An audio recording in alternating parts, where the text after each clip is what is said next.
past Tuesday was New York's primary, and it was a big win. A big win for plutocracy. If you watch the mainstream media, then you know Bernie Sanders is not just a giant loser, but he also should have honor killed himself a long time ago. If he doesn't have a chance to get the nomination, what is he accomplishing? Sanders is, to me, as an outsider, like you said, this shiny object. We're so mesmerized by the power of his connection to those 28,000 person crowds that if this were the Republican race, it would be over by now. We would have moved on. Yes, why are we even talking about him? He's won 8 of the last 10 contests, but MSNBC will let you know Bernie Sanders should eat a bag of Hillary wiped the map with him in New York. Look at this map of New York. Bernie only won everything in green. But he did lose New York City, which is where most of the state's population is, and New York City hates him, as we saw the other day in Manhattan. So why did Bernie lose? To begin with, it was a closed primary. So more than 3 million people, about 27% of the voters, were registered outside the Republican and Democratic parties. They even filed a lawsuit to try to get those voting rights back. But that's not all. The New York City Board of Elections purged 126,000 likely Bernie voters from the rolls in Brooklyn. But that's not all.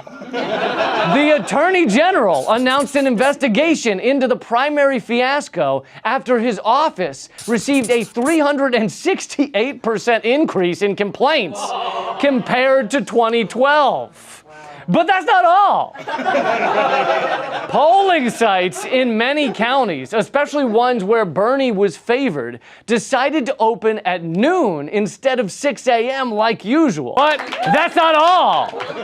The New York City Board of Elections, according to the New York Times, mailed 43,000 postcards to new voters, informing them that the date for the primary is in September. And you know who new voters are likely to vote for? Bernie Sanders.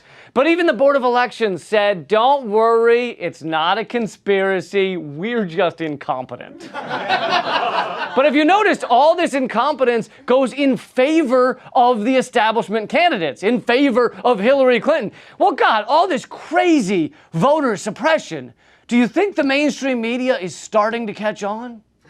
What I find most interesting is that there has not been a relationship between the crowd size and the donations and the math. That is most interesting. That crowd size has not equaled voting numbers. Let's go to Chuck Todd.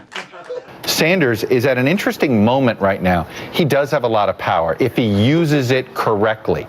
But if he goes after her too hard, she is not going to feel the need to sort of have an open arms to him. Chuck Todd doesn't realize it, but he just admitted accidentally how he views his entire career. You do whatever you need to in order to continually be accepted into the loving arms of the power elite. Look, New York actually showed us that this is not over. This is not about Bernie. It's about a movement with ideas that don't have a map or a timeline or an expiration date. They just are. And they will continue to be until we pull this country and this world back from the clutches of the egomaniacal millionaire sociopaths.